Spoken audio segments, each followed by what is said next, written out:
When a nation wins the World Cup today, they lift this solid gold trophy, but they don't get to keep it. Once the post-match celebration ends, the original is secured in a vault, and the winners are sent home with a gold-plated replica. FIFA enforces this strict protection for a very specific reason. The very first World Cup trophy was stolen and destroyed, and they are making sure it never happens again. From 1930 to 1970, champions competed for a different prize entirely. It was originally called the Coupe du Monde, and later renamed the Jules Rimet Trophy, a small, solid gold sculpture of Nike, the Greek goddess of victory. When the tournament was established, FIFA attached a massive incentive to this piece of gold. Whichever national team could win the World Cup on 3 separate occasions would earn the right to take the Jules Rimet Trophy home permanently. That single stipulation turned a recurring international tournament into a frantic global marathon. It was a race with no set time limit, where the ultimate finish line was claiming the trophy forever. The race began in 1930. Uruguay hosted the inaugural event and took an immediate lead. They were already riding the momentum of winning back-to-back Olympic football tournaments in the 1920s, and they seamlessly translated that dominance to the World Cup stage. Italy launched a rapid counterattack. Under manager Vittorio Pozzo, the Italian squad claimed consecutive World Cup victories in 1934 and 1938. In just 8 years, the standing of the entire race had tilted.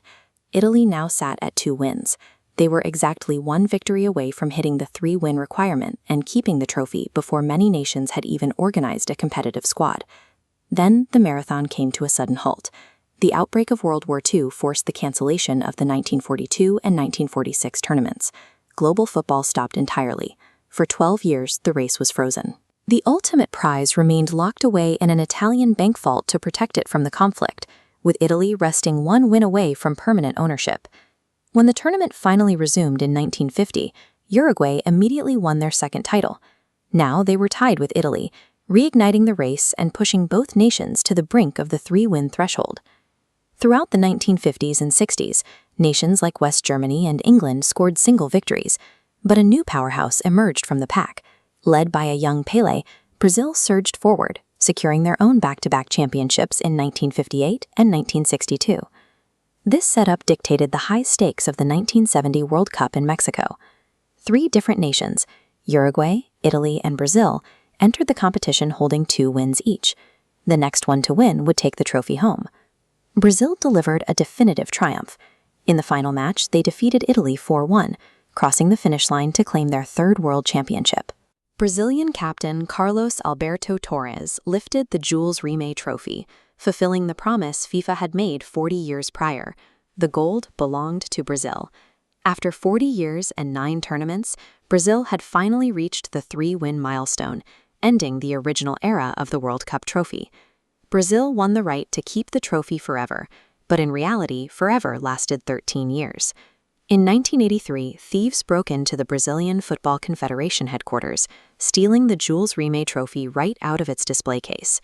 As this official record notes, the stolen trophy was never recovered, likely melted down into bars. This destruction forced FIFA to rethink their legacy, commissioning designer Silvio Gazzaniga to create the new World Cup trophy. To ensure history never repeats itself, the permanent ownership rule was abolished entirely. No nation, no matter how many times they win, will ever keep the original modern trophy. The era of the Jules Rimet stands as the only period in the tournament's history where the prize could be won permanently, and the only time it was lost forever.